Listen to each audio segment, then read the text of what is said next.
Vision classes. कैसे हैं बच्चे लोग? आई थिंक आप सब अच्छे होंगे। तो चलिए आज हम स्टार्ट करते हैं इलेक्ट्रिसिटी पार्ट टू मतलब लास्ट वीडियो में हमने इलेक्ट्रिक चार्ज और इलेक्ट्रिक करंट की बेसिक डेफिनेशन सीखी थी, तो उसी चीज को हम आगे कंटिन्यू करते हैं आज की वीडियो में। तो हम देखते हैं कि इलेक्ट्रिक करंट के बारे में हमने सीखा था कि किसी भी कंडक्टर में जब हमारे पास इलेक्ट्रॉन या चार्ज फ्लो करते हैं पर्टिकुलर टाइम में, उसे हम इलेक्ट्रिक करंट कहते हैं, जिसका फॉर्मूला होता है I = Q/T। ठीक है, इसकी ऐसा यूनिट होती है एम्पियर। यहां तक हमने लास्ट वीडियो में पढ़ा था। तो आगे कंटिन्यू करते हैं इसी के अंदर इलेक्ट्रिक करंट। अब हम इलेक्ट्रिक करंट को कैसे मेजर करेंगे? जैसे कुछ फिजिकल क्वांटिटी, लेंथ को मेजर करने के लिए स्केल, टाइम को मेजर करने के लिए वॉच हमारे पास होती है, स्पीड को मेजर करने के लिए स्पीडोमीटर। इसी तरीके से इलेक्ट्रिक करंट को मेजर करने के लिए हमारे पास एक सिंपल डिवाइस होता है जिसे हम एमीटर कहते हैं। ये आपकी लैब्स के अंदर भी होगा। एमीटर कैसा होता है, कैसा दिखाई देता है? एमीटर की एक पिक्चर आपको स्क्रीन पर दिखाई दे रही होगी। उसके अलावा एक और डिवाइस हमारे पास होता है जिसे हम गैल्वेनोमीटर कहते हैं। गैल्वेनोमीटर की पिक्चर भी आपको स्क्रीन पर दिख रही होगी। तो गैल्वेनोमीटर और एमीटर में क्या फर्क है? छोटा सा ही डिफरेंस है। जब हमें ये निकालना हो कि हमारे पास करंट कितना है, अमाउंट कितना है, उसकी संख्या कितनी है, उसको मेजर करना हो तो हम एमीटर का प्रयोग करते हैं। और जब हमें ये देखना है कि किसी भी सर्किट में मतलब बहुत small amount of current flow कर रहा है जो हम नॉर्मली डिटेक्ट नहीं कर पाएंगे एमीटर की हेल्प से, तो हम क्या करते हैं, उसमें गैल्वेनोमीटर को कनेक्ट करते हैं। गैल्वेनोमीटर की सुई डिफ्लेक्ट होकर हमें बताती है कि इस सर्किट में करंट फ्लो कर रहा है। तो किसी भी डिवाइस करंट की मेजरमेंट के लिए दो डिवाइस यूज कर रहे हैं। मेजरमेंट करनी है तो हम एमीटर यूज करते हैं, और प्रेजेंस और एब्सेंस को मतलब देखना है तो हम गैल्वेनोमीटर को यूज करते हैं।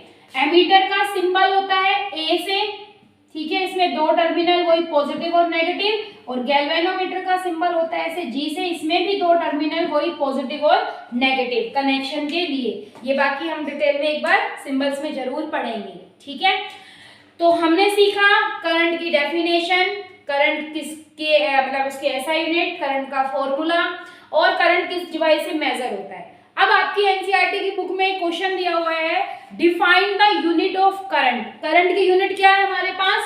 एम्पियर। तो उसकी डेफिनेशन क्या होगी? 1 एम्पियर का करंट कब बनता है या क्या कहलाता है? एक current is said to be 1 ampere. 1 ampere का करंट तभी बनेगा इफ 1 कूलम ऑफ चार्ज, जब चार्ज की क्वांटिटी कितनी हो, क्यू की वैल्यू हमारे पास 1 कूलम हो, वो फ्लो करे 1 सेकेंड के अंदर, तो हमारे पास जो करंट आएगा वो क्या होता है, हमारे पास 1 एम्पियर का करंट बनता है। तो 1 एम्पियर का करंट क्या हो गया? 1 कूलम पर सेकेंड। मतलब कूलम पर सेकेंड को भी हम ऐसा यूनिट में लिख सकते हैं या 1 एम्पियर भी लिख सकते हैं। तो करंट के बारे में जानना ज्यादा जरूरी है क्योंकि आगे जितने भी कंसेप्ट आप पढ़ोगे उनमें इनका यूज होगा। तो पहले इसे नोट कर लीजिए, फिर बाकी डिटेल्स या बाकी आगे कंसेप्ट हम पढ़ेंगे। सो नेक्स्ट इंपॉर्टेंट टॉपिक कह रही हूँ, मतलब करंट के बारे में पढ़ रहे हैं हम। Ammeter is always connected in series in circuit. जब भी हम सीरीज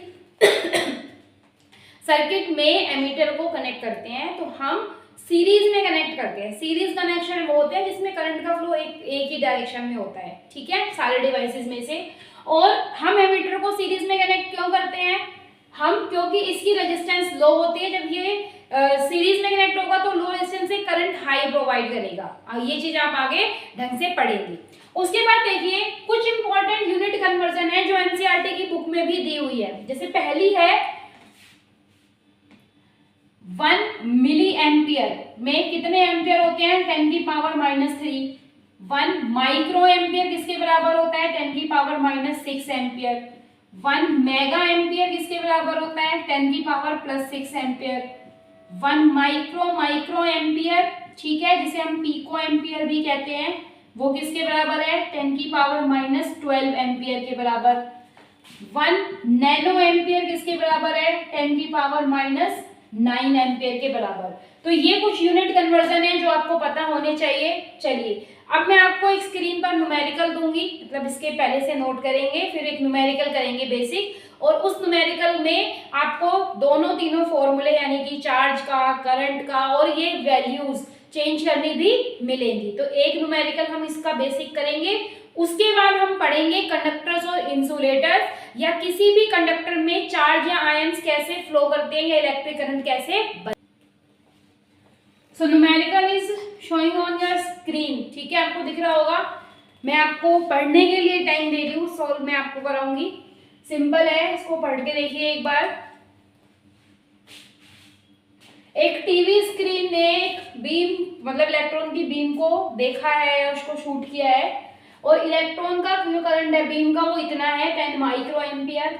तो कितने इलेक्ट्रॉन्स, नंबर ऑफ इलेक्ट्रॉन्स निकालने हैं हर सेकंड में उस स्क्रीन पर टकराएंगे, और कितने चार्ज होगा वो मिनट में। तो देखो इसके अंदर सबसे पहले बीम करंट गिवन वैल्यू में क्या है, करंट की वैल्यू है 10 माइक्रो एम्पियर। तो 10 माइक्रो एम्पियर है तो एम्पियर में चेंज करेंगे तो 10 की पावर -6 यानी इतने आपके पास एम्पियर हो गया करंट की वैल्यू। उसके बाद टाइम की बात कर रहा है तो ईच सेकेंड यानी टाइम कितना है आपके पास 1 सेकेंड का टाइम है। तो हम पहले सिंपल चार्ज की वैल्यू निकालेंगे, ठीक है, चार्ज पर सेकेंड, एक सेकेंड में कितना चार्ज हो रहा है उस स्क्रीन पर। अब चार्ज क्या होता है हमारे पास Q, जिसके बराबर होगा I मल्टीप्लाई T। I की वैल्यू कितनी है 10 की पावर -5 टाइम की 1 यानी 10 की पावर -5 कूलम का चार्ज होगा एक सेकेंड में। हमें निकालने हैं हाउ मेनी इलेक्ट्रॉन्स, ठीक है, in each second. So number of electron के लिए Q is equal to NE अगर हम यूज करेंगे तो n निकालने के लिए Q अपॉन E। Q की वैल्यू 10 की पावर -5 और E की वैल्यू आपके पास ये होती है। तो जब आप इसे सॉल्व करेंगे, सॉल्व करने का वही तरीका, लाइक 1 अपॉन 1.6 इंटू 10 की पावर -5, ठीक है, इंटू 10 की पावर 19 में से एक लेंगे, वही तरीका। यानी हम सिंपल ये भी कह सकते हैं 1 अपॉन 1.6 इंटू इसकी वैल्यू होती है 6.25 इंटू 10 की पावर 18 और इंटू 10 की पावर -5। तो क्या आंसर हुआ 6.25 इंटू 10 की पावर 13 इलेक्ट्रॉन्स होंगे जो उस बीम पर स्ट्राइक करेंगे हर सेकंड में, ठीक है। ये कैलकुलेशन आपको आनी चाहिए, खुद से करके देखना है इसे और कमेंट सेक्शन में बताना कि ये कैलकुलेशन आपसे हुई या नहीं हुई। हो गया, ये पार्ट ए सॉल्व किया। अब पार्ट बी में कह रहा है हाउ मच चार्ज, ठीक है, strike the screen in a minute, एक मिनट में कितना चार्ज होगा। तो देखो इसमें ये वैल्यूज मैं थोड़ी सी रब कर रही हूँ, गिवन वैल्यूज ही लिखी है मैंने यहाँ पे। अब एक सेकंड में चार्ज है इतना, तो मिनट के लिए क्या करेंगे 60 से मल्टीप्लाई। तो हम क्या लिखेंगे, charge striking the screen in 1 minute.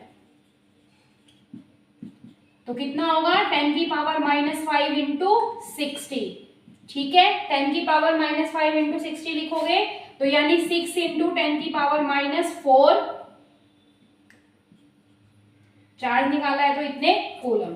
तो ऐसे न्यूमेरिकल्स करने हैं आपको, ये एक एग्जांपल था, उसके अलावा न्यूमेरिकल्स की सीरीज हम अलग से करेंगे, अभी फिलहाल के लिए इसे नोट कर लीजिए। So let us discuss conductor and insulator, basic और एडवांस। एडवांस का मतलब कैसे फ्लो करते हैं करंट।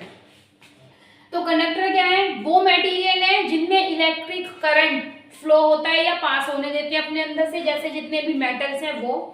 उसके अलावा इंसुलेटर्स वो होते हैं जो अपने अंदर से इलेक्ट्रिक करंट को पास होने नहीं देते, जैसे ये प्लास्टिक का पेन, वुड, रबड़ या फिर नॉन मेटल एक्सेप्ट ग्रेफाइट, ठीक है।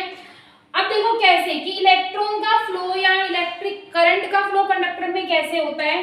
तो देखो कोई भी कंडक्टर है, मैं यहाँ पर एक सिंपल सा डायग्राम बनाती हूँ, इसमें जितने भी आपके पास इलेक्ट्रॉन्स यानी कि एटम्स है वो सारे क्या है, रैंडमली डिस्ट्रीब्यूटेड है, रैंडमली डिस्ट्रीब्यूटेड या रैंडमली मूविंग होंगे। कोई किस डायरेक्शन में जा रहा है, कोई किस में जा रहा है। तो इस वायर को मैंने किसी भी सर्किट से, किसी बैटरी से, सेल से कनेक्ट नहीं किया। इसके अंदर के एटम्स या इलेक्ट्रॉन प्रोटॉन रैंडमली डिस्ट्रीब्यूटेड है, किसी भी पर्टिकुलर डायरेक्शन में नहीं जा रहे हैं, मतलब कहीं भी जा रहे हैं वो। तो जब मैं इस वायर को किसी बैटरी या सेल से जो सोर्स ऑफ इलेक्ट्रिसिटी है उससे कनेक्ट करूंगी तो इसके इलेक्ट्रॉन को एक फ्लो मिलता है या चार्ज को एक पर्टिकुलर डायरेक्शन में फ्लो मिलता है, वो एनर्जी मिलती है। तो यहाँ पर हम एक चीज सीखते हैं कि जब भी हमारे पास एक सिंपल कंडक्टर या वायर होती है उसमें इलेक्ट्रॉन का फ्लो, यानी कि उसके अंदर हमारे पास क्या मिलते हैं, अगर हम इसको पर्टिकुलरली ऐसे देखें तो इस तरीके से आप देख सकते हो। रफली डायग्राम से मैं आपको बताना चाह रही हूँ कि कंडक्टर के अंदर चार्ज का फ्लो या इलेक्ट्रॉन का फ्लो कैसे होता है या इलेक्ट्रिक करंट कैसे फ्लो करता है, क्योंकि कंडक्टर के अंदर इलेक्ट्रॉन को या इलेक्ट्रिक करंट को ले जाने के लिए वैलेंस इलेक्ट्रॉन्स होते हैं, फ्री इलेक्ट्रॉन्स होते हैं, ठीक है। और वो फ्री इलेक्ट्रॉन्स के थ्रू जो एनर्जी, जो इलेक्ट्रिक करंट हमारे पास, ये इलेक्ट्रिसिटी भी एक एनर्जी की फॉर्म है, वो एनर्जी एक से दूसरे पार्ट में या एक एंड पॉइंट से दूसरे एंड पॉइंट में ट्रांसफर हो जाती है इन वैलेंस इलेक्ट्रॉन्स के थ्रू, ठीक है। तो यही वैलेंस इलेक्ट्रॉन जब हम उस वायर को किसी बैटरी या सेल से कनेक्ट करते हैं तो ये वैलेंस इलेक्ट्रॉन एक पर्टिकुलर डायरेक्शन में मूव करते हैं जिससे उसमें करंट का फ्लो होता है। जैसे मैं एक सिंपल एग्जांपल दूं, हम जब स्कूल में होते हैं तो जैसे लंच की बेल, अब लंच में है तो हम सब अपने अपने क्लासरूम्स में होते हैं, ठीक है। जैसे ही लंच की बेल होती है या इंटरवल की बेल होती है तो बच्चे किसी भी particular, they are free to move anywhere in the school campus, school premises में, कि स्कूल के कैंपस में कोई बच्चा कैंटीन में जा रहा है, कोई वॉशरूम जा रहा है, कोई अपने बड़े भाई या छोटे भाई बहन की क्लास में जा रहा है, कोई बच्चा ग्राउंड में जा रहा है। तो वो बच्चे यानी कि बॉयज और गर्ल्स, अगर जनरली हम देखें तो पॉजिटिव और नेगेटिव चार्ज क्या है उस कंडक्टर में, उस स्कूल कैंपस में रैंडमली डिस्ट्रीब्यूटेड हो गए। लेकिन जैसे ही बेल लगेगी, इंटरवल ओवर हो जाएगा, तो वो पर्टिकुलर डायरेक्शन में यानी कि लाइन में पर्टिकुलर डायरेक्शन में मूव करते हैं। तो ऐसे ही जब हम यहाँ पर बैटरी या सेल कनेक्ट करेंगे तो इलेक्ट्रॉन्स का फ्लो या चार्ज का फ्लो एक पर्टिकुलर डायरेक्शन में होता है उस कंडक्टर में, यानी उन वैलेंस इलेक्ट्रॉन्स को एक एनर्जी मिल जाती है, एक वेलोसिटी मिलती है जिसे ड्रिफ्ट वेलोसिटी कहते हैं, ठीक है। तो वो उसकी वजह से इलेक्ट्रॉन का फ्लो या पर्टिकुलर आपके पास चार्ज का फ्लो एक पर्टिकुलर डायरेक्शन में होता है। तो यहाँ पर जो हम करंट के बारे में हम पढ़ रहे हैं इतनी देर से, वो कन्वेंशनली उसका जो डायरेक्शन होती है वो क्या होती है, अपोजिट टू इलेक्ट्रॉन्स, यानी कि हम ये कह सकते हैं direction of current is taken from positive terminal of battery या सेल टू नेगेटिव टर्मिनल। हम ये मानते हैं कि जो करंट बन रहा है वो पॉजिटिव टर्मिनल से नेगेटिव जा रहा है, और डायरेक्शन ऑफ इलेक्ट्रॉन्स, आप एनसीईआरटी की बुक में पहले पेज पर ये लाइन पढ़ना, लास्ट पैराग्राफ में, direction of electrons is from negative to positive terminal. Electron की डायरेक्शन होती है नेगेटिव से पॉजिटिव, और इलेक्ट्रॉन की अपोजिट डायरेक्शन यानी पॉजिटिव से नेगेटिव में आपका कन्वेंशनल करंट फ्लो करता है। तो इलेक्ट्रिक करंट में क्या होता है और कंडक्टर्स में इलेक्ट्रिक करंट कैसे फ्लो करता है ये हमने सीखा है। तो आई होप आपको यहाँ तक ये कंसेप्ट अच्छे से समझ में आया होगा। और अब हम कुछ चीजें पढ़ते हैं सिंबल्स के बारे में, कि हमारे पास जो डिवाइस होते हैं उनके हम कैसे कैसे सिंबल यूज करते हैं अपने सर्किट को कंप्लीट करने के लिए, ठीक है। तो मैं आपके सामने कुछ सिंबल्स रिप्रेजेंट करूंगी, तो आपको वो पता होने चाहिए, उन्हें एक बार बना के या ड्रॉ करके देखना, ठीक है। तो देखिए ये सिंबल आपकी हर बुक में, मतलब एनसीईआरटी में भी है, और बहुत इंपॉर्टेंट है कि सर्किट डायग्राम आप नहीं बना पाएंगे इसके बिना। तो इलेक्ट्रिक बल्ब का सिंबल ऐसे है, अगर बल्ब ऑफ है, बल्ब ऑन है तो हम इस तरीके से स्पार्कलिंग्स दिखाएंगे लाइंस के थ्रू। स्विच जो एक कनेक्शन का काम करता है, सर्किट को कंप्लीट करता है, मतलब एक ब्रिज का काम करता है। अगर स्विच ऑन कंडीशन में है तो या तो ऐसे लाइन विद 2 डॉट्स या फिर ब्रैकेट विद डॉट, और अगर स्विच ऑफ में है तो हम ऐसे दिखाएंगे। ज्वाइंट वायर दिखानी है हमें तो ये दो तरीके हैं, ऐसे एमीटर, वोल्टमीटर और गैल्वेनोमीटर, ये मैंने आपको पहले भी बताए थे, ठीक है। तो ये सिंबल मैं ये नहीं कहूंगी कि आप इन्हें नोट कीजिए, नोट्स बनाइए, आपकी मर्जी है, बना सकते हैं, बुक में भी है। उसके बाद नेक्स्ट देखो इसके अंदर, यहाँ से मैं रब कर देती हूँ एक बार दोबारा। यहाँ पे आती है आपके पास वेरिएबल रेजिस्टेंस, जो रियोस्टेट से मेजर होती है। वेरिएबल रेजिस्टेंस का सिंबल है, रेजिस्टेंस के लिए जिगजैग लाइन और फिर विद 1 एरो, ठीक है।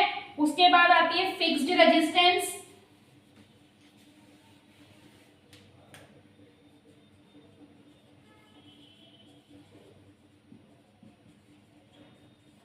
फिक्स्ड रेजिस्टेंस के लिए हम सिंपल ऐसे जिगजैग लाइंस दिखाते हैं, इसमें भी पॉजिटिव और नेगेटिव टर्मिनल दोनों होते हैं हमारे पास, ठीक है। आई होप आपको ये सिंबल समझ में आए होंगे। पूरी वीडियो कैसी लगी, समझ में आई नहीं आई, कमेंट करके आप बता सकते हैं। चैनल को लाइक शेयर सब्सक्राइब कीजिए, हमारे साथ जुड़े रहिए। नमस्ते।